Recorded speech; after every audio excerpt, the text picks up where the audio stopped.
Dakta mtazamaji, hujambo popote pale ulipo, natumai kwamba siku yako imekuwa njema na kufana kabisa. Shukran kwa kuungana nasi kwenye taarifa za Kirk Machweo. Mimi ni Faith Kaulu, tuambatane hadi tamati. Sasa Rais William Ruto amemtimua kazini kamishna wa tume huru ya uchaguzi na mipaka humu nchini IEBC ni Irene Masit. Hii mtazamaji ni kufuatia mapendekezo ya jopo la uchunguzi lililoongozwa na jaji wa mahakama ya rufani Agri Muchelule lilompata na hatia Masit kuhusiana na matukio ya uchaguzi mkuu wa mwezi Agosti mwaka jana. Jopo hilo lilimpata Masit na hatia kwenda kinyume na katiba kwa kukula njama ya kubadili matokeo ya uchaguzi wa urais.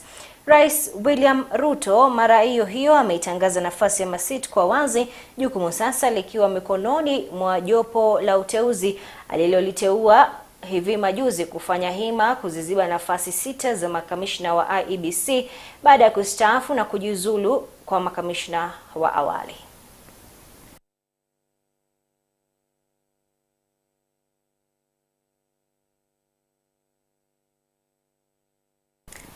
Waziri wa usalama na masuala ya ndani Profesa Kithure Kindiki ametetea hatua ya serikali kuhusisha jeshi la Kenya kwenye operesheni inayoendelea kwa kabili waasi na wezi wa mifugo kaskazini mwa bonde la Ufa. Mbele ya kamati ya Seneti kuhusu uwiano wa taifa, Kindiki ametangaza kuwa asasi za usalama zimepokea fikia bunduki 43 ambazo zimesalimishwa, akikiri kuwa zoezi la kuwapokonya majangili silaha cha lazima litaanza hivi punde. Krisambo anaarifu. Waziri wa usalama na masuala ya ndani Kithure Kindiki mbele ya kamati ya bunge kuhusu uwiano wa taifa amelazimika kuainisha hatua zilizopigwa na serikali hadi kufikia sasa katika kurejesha amani na utulivu kwenye maeneo yaliyoathirika na utovu wa usalama. Kikao na maseneta kikiibua msimamo mkali kuhusu operesheni ya kiusalama inayoendelea kaskazini mwa bonde la Ufa. What is happening in Northern Road is no longer cattle rustling. It's not even robbery with violence. It's terrorism. It's terrorism. If a young man has gone to steal cows to get money because they have been given a gun by a business person who wants to make money from cows, they will go and steal the livestock and deliver. And along the way, they will hurt any threat that is standing between them and the livestock. Maseneta wakitaka kujua nia ya operesheni inayohusisha jeshi la Kenya na idara ya polisi katika kurejesha amani. Waziri Kithure Kindiki akilazimika kwa mara ya kwanza mbele ya kamati maalum kutetea hatua ya serikali katika kuhusisha jeshi la Kenya kwenye operesheni hiyo. We've seen issues around the deployment we've done in the north. That deployment, under the sections of the law which I have cited, does not require parliamentary approval. It requires the minister to report progress to parliament after the deployment, as opposed to if the deployment was under Article 241 3C. If you use paragraph C, then you have to get prior authorization of parliament. If you use paragraph B, then you don't require, but you report to parliament after the deployment. Msururu wa mashambulizi ukiibua taswira ya iwapo operesheni hiyo itazaa matunda. There is a mixture of politics and culture and a bit of indoctrination and business, you know. So it's commerce and politics and culture and indoctrination combined to provide the kind of toxic environment in those areas. That operation might last, I don't know how long, maybe a few months, but we are not going to withdraw the presence of security agencies even after the operation. Hadi kufikia sasa, Waziri Kindiki amedokeza kuwa bunduki 43 pekee ndizo zimerejeshwa kwa hiari na waasi na kuwa operesheni inayoendelea italenga kuwapokonya silaha majangili na wezi wa mifugo ambao wanatatiza usalama kwa kaunti za kaskazini mwa bonde la Ufa. I do not have a greater national responsibility making sure that we open the Kenya of the North and integrate its security with the security of the rest of the country.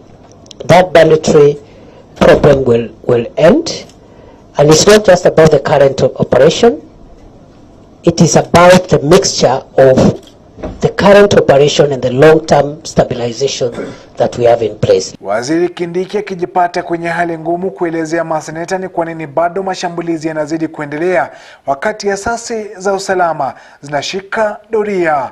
Kwenye shambulizi la Jumatano, majangili wamewaua watu watatu eneo la Laisamis, kaunti ya Marsabit, ikiwemo watoto wawili.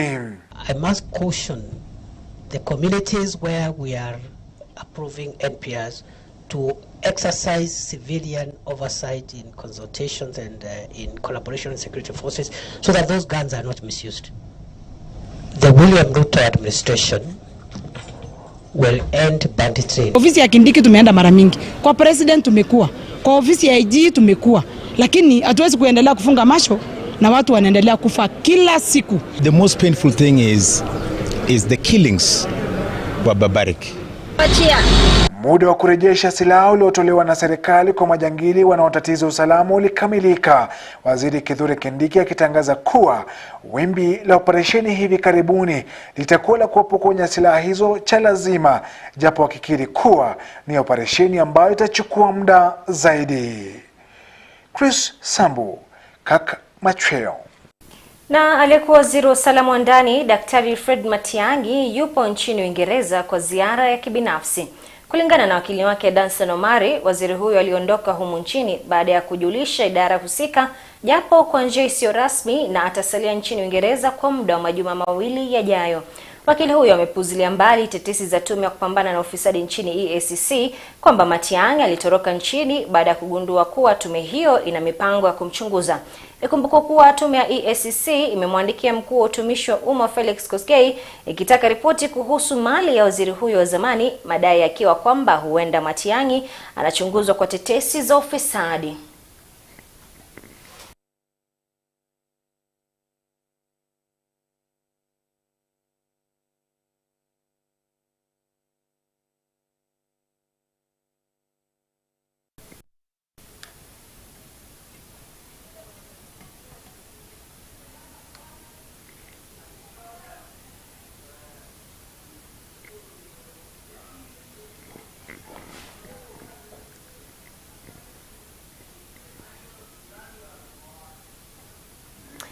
Na kufuatia maandamano ya wafanyabiashara jijini Nairobi kutokana na biashara ya bidhaa zinazodaiwa kuwa za bei nafuu, hii ni katika duka kubwa la China Square, sasa serikali imesema kuwa italiangazia swala hilo na kutafuta mwafaka hivi karibuni.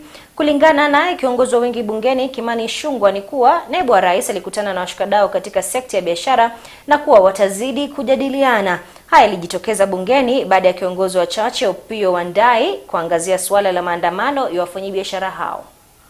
Those Kenyan traders were right to demonstrate, but we must go to the root cause of their demonstration. Their demonstration is not just about Chinese. It is because of the fact that even if they are to sell the goods they have brought from China, there is no way they are going to make money if the cost of energy remains the way it is. We must also actually understand that those Chinese companies, like the one we're talking about on Thika Road, they're just the faces. The real owners, you know, are Kenyans. The real owners are Kenyans, and some of them are even here in this house. Just to correct Honorable Opiyo Wandayi, the people demonstrating yesterday over Chinese issues are not on things being manufactured in Kenya.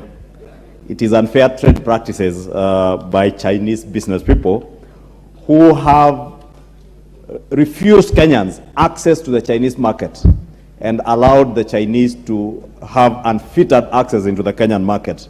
And I want to inform the Honorable Leader of Minority that the government of Kenya is well apprised of the issue. This morning we had a meeting with representatives of the Nyamakima River Road traders that was chaired by none other than the Deputy President and included all agencies of government, including KEBS, KRA, Anti-Counterfeit Authority, and all other relevant agencies. And government is working hard to look into solutions. Alikuwa mkurugenzi mkuu wa halmashauri ya mawasiliano nchini CA, Bwana Francis Wangusi, ameaga dunia. Wakithibitisha taarifa hiyo, familia yake imeweka wazi kuwa Francis alikuwa akipokea matibabu kwenye chumba cha watu wa hali mahututi. Hii ni katika hospitali ya Nairobi. Wangusi aliteuliwa kama mkurugenzi wa CA mwaka 2012 kwa muda wa miaka mitatu, kisha mwaka 2015 aliteuliwa tena kwenye nafasi hiyo kwa muda wa miaka 4 na kushikilia nafasi hiyo hadi mwaka 2019. Wangusi aliongoza mabadiliko muhimu kwenye sekta ya teknolojia na mawasiliano humo nchini, ikiwemo uhamiaji wa kidijitali. Bila shaka wa familia na jamaa wake mwenda zake.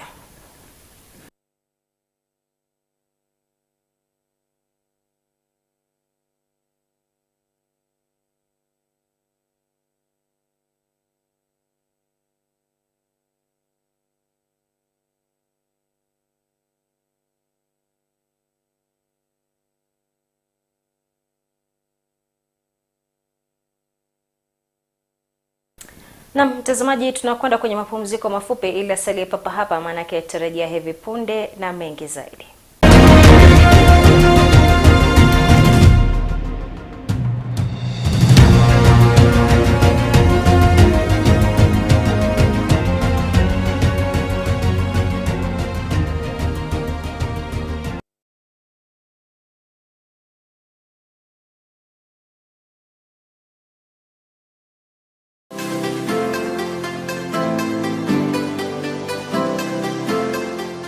The Department of PCA Children Ministry Head Office has good news for you. Are you looking for a profession that does not disappoint? The place to be is at PCEA Shalom ECDE College, offering a course for diploma in ECDE. Requirements are KCSE mean grade of C and above. You can also do upgrading from an ECDE certificate to a diploma, and the requirements are an ECDE certificate. Intake is currently ongoing, offering flexible modes of learning on e-learning or full-time. Enroll now and register for the 2023 class on our main campus at Zambezi Kikuyu along Nairobi Naivasha Road Lake Training Center. You can also apply online via the PCEA Shalom ECDE online registration form. Shalom Academy and Junior Secondary School intake is ongoing. We have a one-year offer on zero tuition fee to all new grade 7 students. For more information, call the office on 0111 758 285 or 0113 107 958. You can get in touch with the director, Reverend Peters, on 0725 236 260. Send us an email, pcashalomdekte@gmail.com. Find us on Facebook and Instagram too at pcashalomdekte. Hostels and meals are available for the students in the same venue at a competitive price. You're welcome for a bright future career. Are you looking to grow your business? Kirk TV offers you a variety of advertising opportunities to suit your budget. Advertise with us today and reach your potential customers countrywide. For more information, email us on sales@kirktv.org or call 011 00 90 647. We start a program that helps us to go on a journey to get to understand the ministers who are now retired, who spent most of their life in the pulpit and now are in the pew listening to others continue with the work of ministry. I have retired from now employment, the formal employment, but I have not expired. We get onto a journey to understand their experiences and the things that they have gone through, the journey of their lives that can be helpful to those of us that are still in active ministry. And we can tap from their wealth of experience so that we can know how to continue with the work of ministry. Even the ministers we have today, I would like them to know there is today and tomorrow.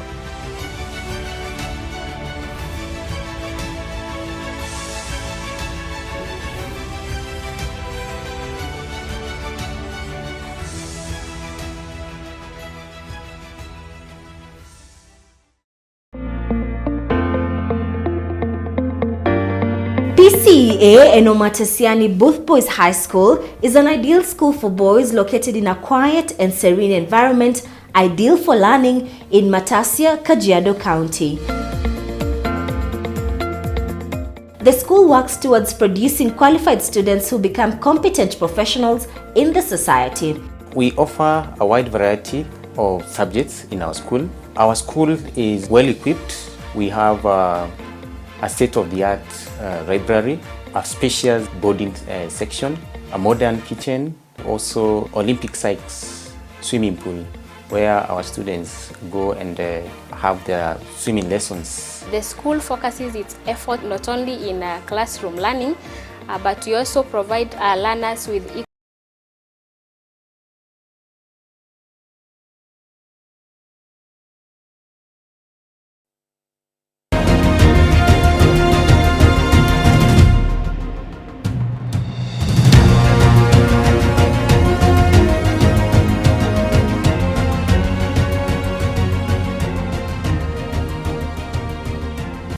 Naam, karibu tena mtazamaji. Sasa bunge la kitaifa dhuhuri ya leo limeahirisha vikao vyake ili kulijadili swala la uhalali wa kundi la wasenge na mashoga kupewa ruhusa ya mahakama au ruhusa na mahakama upeo kusajili muungano wao humu nchini.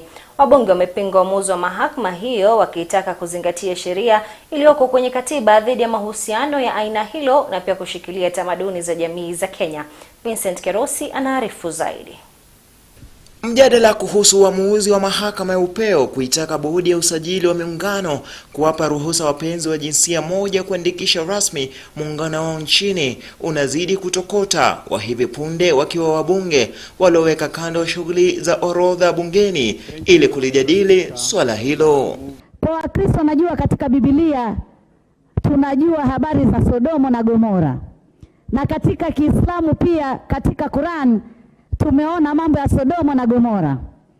Sasa je, leo watu hawa tukiwapa kipao mbele cha kuwapatia nafasi ama kuwapatia jukwaa ambalo wanaweza kuendeleza mambo yao ambayo ni mambo maovu, mambo machafu, mambo ya dhambi, je, taifa hili la Kenya tutakuwa tunasonga wapi?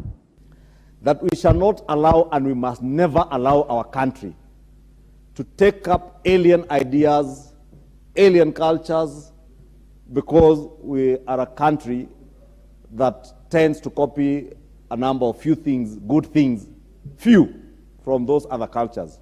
Hoja hiyo iliwasilishwa na mbunge wa Masinga Joshua Mwayo ikivutia mchango pevu, wabunge wakipinga kabisa uamuzi wa mahakama, wengi wakitaka bunge hilo kutunga sheria iliyo wazi na bayana kuharamisha kabisa uhusiano wa kimapenzi baina ya watu wa jinsia moja. Many of us were alarmed, were flabbergasted beyond recovery when we heard that Supreme Court ruling.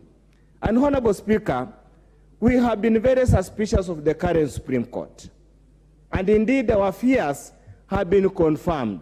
We cannot allow that, Mr. Speaker. We must condemn this ruling by all means, even if it means us calling those judges to apologize to Kenyans. Hapo awali, baadhi ya wabunge waliozungumza na wanahabari waliwataka Wakenya kupuuza uamuzi huo, wakiitaka mahakama ya upeo kuangazia tena uamuzi wao. Wabunge hao wakitishia kutumia mbinu na njia zote kuuzima kabisa uamuzi huo. We are going back to that Supreme Court, and I'm encouraged by the position taken by the churches. Because people think you cannot appeal to the Supreme Court, but you can go back for a relook, review. And I take courage in the fact that only 3 judges of the Supreme Court decided so. 2 dissented and 2 were not there. We shall go whichever heights possible, including further constitutional amendment in Parliament at all referendum if necessary. Indeed, our Constitution and even the Penal Code outlaw these scholars' shameful, distasteful and heinous activities. Ikumbuke kuwa tayari mwanasheria mkuu Justin Muturi amegusia nia yake ya kurejea katika mahakama hiyo, akiwataka majaji wote 7 kuangazia tena uamuzi huo ambao tayari umepokea upinzani mkali kutoka kwa umma.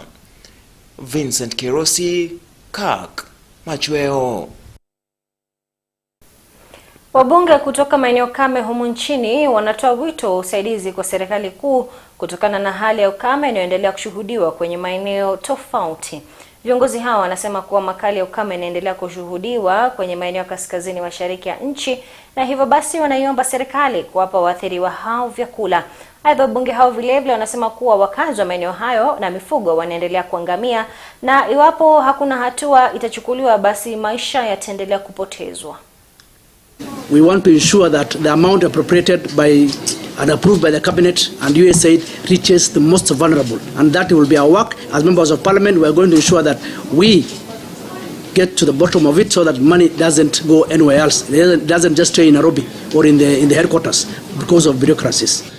We, as representatives of the people, we shall not do any more other work until we make sure that these monies has reached, these responses has reached our people. We may not even go to parliament. We shall go to the ground. We shall follow up this money. In fact, in most of our areas now, poverty level has gone high and people cannot do their businesses anymore. And so ours is just to urge the people to be their brother's keeper. Ningetarajia na usote hapa tunatarajia tusikie, tuache siasa kando. Sasa hii tusikie watu wote wanazungumzia kuhusu drought. Hizi shida nyingi tumesikia za kelele nyingi za siasa, sisi tunataka kusikia mwanasiasa yule atatugusa roho yetu ni azungumzie kuhusu mifugo, kuhusu. Kwingineko, waziri wa misitu na mazingira Soipan Tuya ametoa onyo kwa wananchi wanaoharibu misitu na miundo misingi mengine. Waziri huyo amesema kuwa atakayepatikana na hatia atachukuliwa hatua kali. Akizungumza kwenye mkutano wa washikadau husika jijini Nairobi, Tuya amesema kuwa serikali itawaajiri walinzi wa misitu 2,000 watakaolinda misitu, huku serikali ikiwania kupanda miti bilioni 50 ndani ya miaka 5. Hivyo basi serikali imewahimiza Wakenya kupanda miti 30 kila mwaka ili kufikia lengo hilo. So we are hoping as an alliance to collaborate going forward, not only in this effort of the 15 billion tree growing campaign, but also in restoring our great country and the rangelands and the forest lands and the spaces that people live, so that both wildlife and people continue to thrive together in a very healthy ecosystem. We will come with several programs which will enhance and ensure that we come with programs that will also not only restore but also improve the livelihood of our communities who've actually been doing a great job towards conservation of the environment. We also looked at ways and means of how we can also advance the commercial forestry in the farmlands, which also gives us a bigger restoration opportunity for the farmers. We are engaging already with the various players, the DCI, the ODPP, the judiciary, is to again relook at our environmental crimes. How deterrent are they? Because when we see the wanton destruction of our forests and various ecosystems, including the wetlands, we need to look at the deterrent effect. On the other hand, we do the sensitization of Kenyans to know that destroying our environment is a life and death, but at the same time make sure that our enforcement is. Mtazamaji, viongozi wa kaunti ya Embu wameanzisha mchakato wa kumaliza matatizo ya maji katika kaunti hiyo ambayo imewakumba wakaazi wa Embu kwa muda sasa. Kwenye ziara yake siku ya Jumatatu kwenye mabwawa ya Gitinagugu na Kagonda, hii ni wadi ya Mavuria na Kiambere, gavana kaunti hiyo Cecily Mbarire amesema kuwa wameanzisha harakati ya ujenzi ya mabwawa itakayosaidia wakazi hao kupata maji kwa urahisi, haswa katika shughuli zao za kilimo ambayo ni uti wa mgongo wa kaunti hiyo. Hata hivyo, wakazi wa kaunti ya Embu waliandamana wakitaka mto Athiba kuelekezwa kwenye kaunti hiyo. Jacinto Ambui anatuarifu.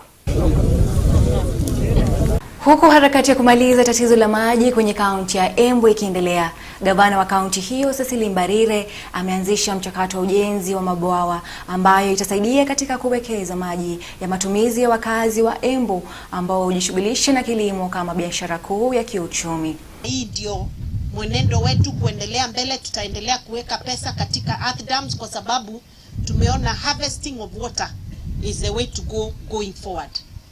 Pia ningetaka kusema tumeshirikiana na Mheshimiwa William Ruto ambaye amekubali kwamba tutafute mbinu za kuhakikisha tumeweza kutumia maji ile iko kwa dams zile ziko karibu na sisi, Masinga Dam, Gitaru, Kindaruma and Kiambere, tuweze kuweka hiyo maji kwa mlima juu iweze kuteremka kwa mwananchi by gravity.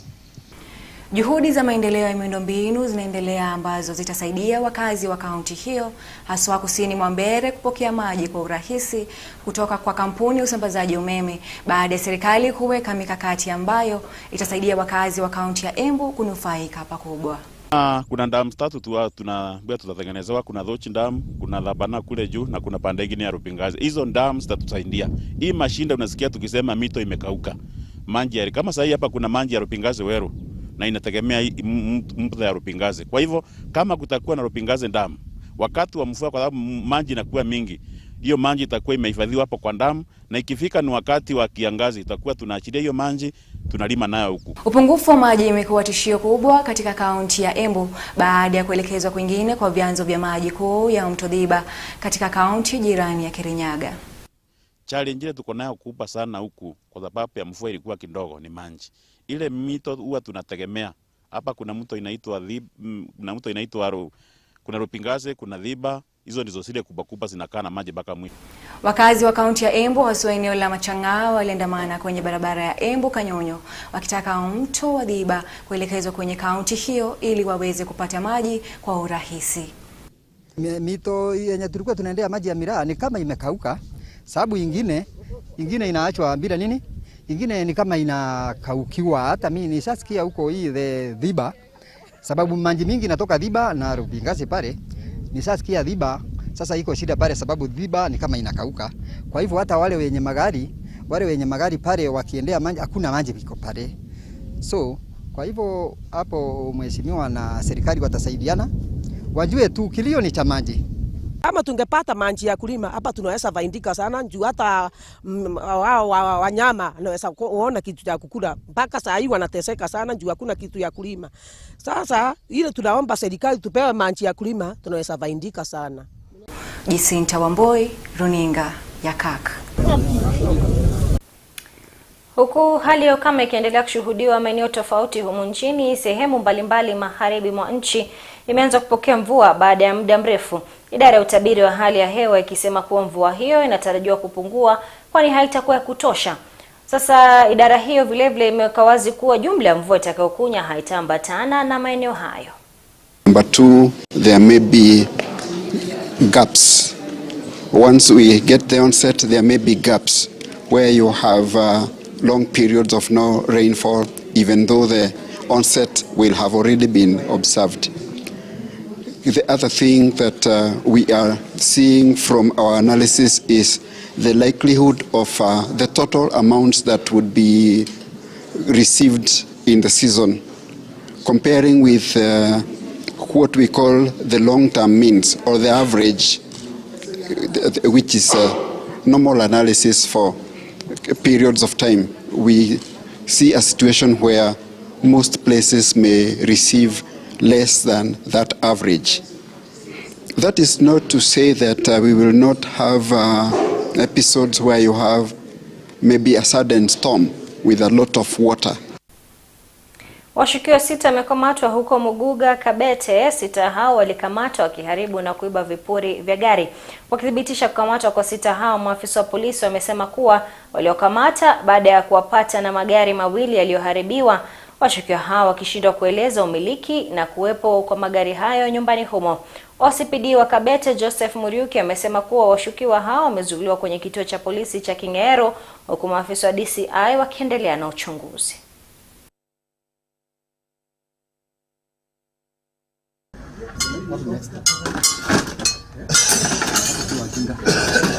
Officers, the OCS Mukoga went to the scene and managed to arrest 6 suspects. We also recovered another vehicle, a Duke vehicle, which we are yet to establish whether it is also a stolen motor vehicle. We believe that both motor vehicles are stolen. We believe the 6 suspects is a syndicate. They are in a syndicate whereby they stole motor vehicles and vandalized them in that compound. We believe that compound is being used as a just to vandalize the vehicles they have stolen because it seems the house is abandoned. Sana magari zenye zinakatakatwa hapa zinakuwa zimetolewa nje ya location yetu ya Muguga. lakini tumekuja kujua kwamba wanaofanya kazi hii mbovu ni wengine, kama kijana mwenye boma hii amekuwa suspect kwa muda, lakini sasa imekuwa confirmed kwamba yeye ni mhusika mkuu. Ako na gang yenye amekuwa kiongoza, na nimepata ripoti kwamba wameshikwa wakiwa karibu watu 6.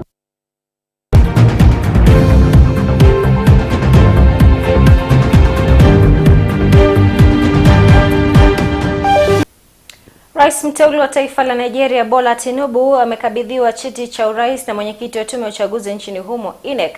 Tinubu amekabidhiwa cheti hicho jioni ya leo akisubiria kuapishwa mnamo mwezi Julai. Hii ni baada ya mahakama kusikiliza na kuamua kesi za uchaguzi iwapo zitakuwepo. Hata hivyo, tayari waliokuwa wakigombea kiti cha urais wametoa tetesi za wizi wa kura, huku baadhi ya maeneo yakishuhudia vita, haswa sehemu za upinzani.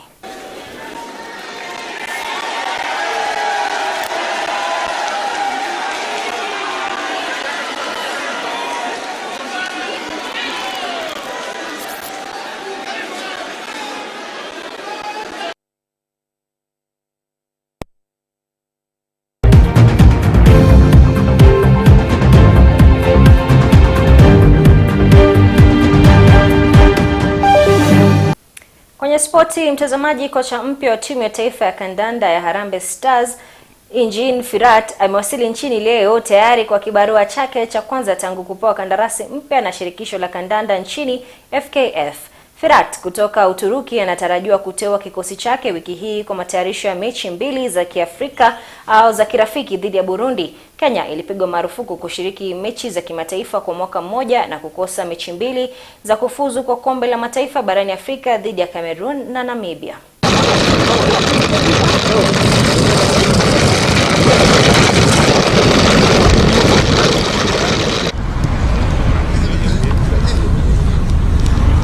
Na Manchester United itamkosa Anthony Martial ambaye anaendelea kuuguza jeraha alilopata kwenye mechi dhidi ya Nottingham Forest. Kiungo huyo hataweza kushiriki kwenye mechi ya leo usiku dhidi ya West Ham United ugani Old Trafford katika mchuano wa raundi ya 5 ya kombe la FA. Man United wanaangazia kufanya vyema zaidi baada ya kuibuka washindi wa fainali ya Carabao dhidi ya Newcastle kwa mabao 2-0. Kwingineko, Tottenham Hotspur itamenyana na Sheffield, Burnley watacheza dhidi ya Fleetwood Town, huku Southampton wakicheza dhidi ya Grimsby Town.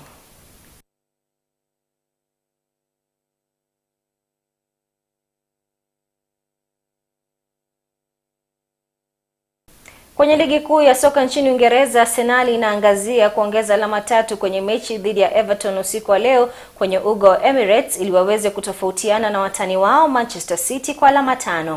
Licha ya ushindi wa Everton wa mara 2 kwenye mechi 3 mfululizo ligini Uingereza, wana Everton bado wameshushwa ngazi kwenye jedwali huku wakiwa nafasi ya 18 kwa alama 21 kwa mechi 24. Gabriel Jesus atashiriki kwenye mechi ya leo baada ya kuuguza jeraha kwa muda. Kwingineko, Liverpool itamenyana na Wolverhampton Wanderers usiku wa leo kwenye uga wa Anfield leo saa 5 usiku.